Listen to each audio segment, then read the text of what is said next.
Тухайн үеийн нийгэмд поп урсгалын урлаг маш их нөлөөтэй байсан ба түүний дундаас рок н ролл хөгжмийн урсгал томоохон төлөөлөгчдийн нэг байв.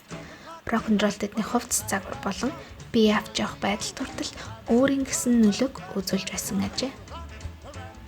Эрх мэдлийн тэнцвэргүй байдлыг эсэргүүцсэн, эрхчлөөг тунхагласан хэв маяг нь тухайн үеийн нийгмийн хамгийн том давхаргыг бүрдүүлж байсан өсвөр үеийнхэнд асар ихээр таалагдаж улам их нэр нөлөөг олж авч чадсан байна.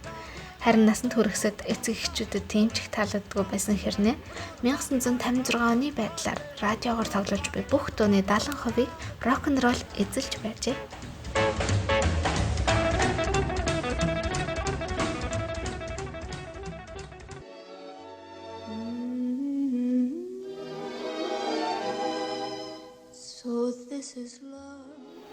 Эмэгтэйчүүдийн дэлгүүр хэсгэд зарцуулах дундаж цаг өмнөхөөсөө их болж загварын сонголт ч бас олон болсон байв.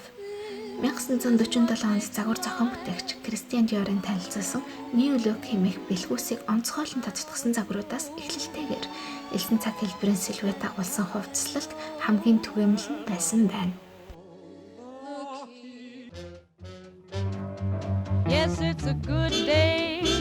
Харин гоёл чимэглэлийн хувьд өнгөнгийн бяцхан малгай, жижиг гар цонх, толгоон гоёлууд болон альчуур, шүр сувдан эдлэлүүд, мөн цэцгийн дэлбээ, жимсний хэлбэртэй ингэрийн зүйлүүд тэр үеийн тренд байж, ерөнхий хэв маягийн хувьд гламур дүр төрх ноёлж байсан юм байна.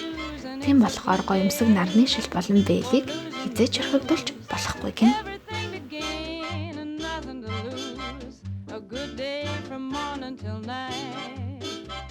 I said to the sun, good morning.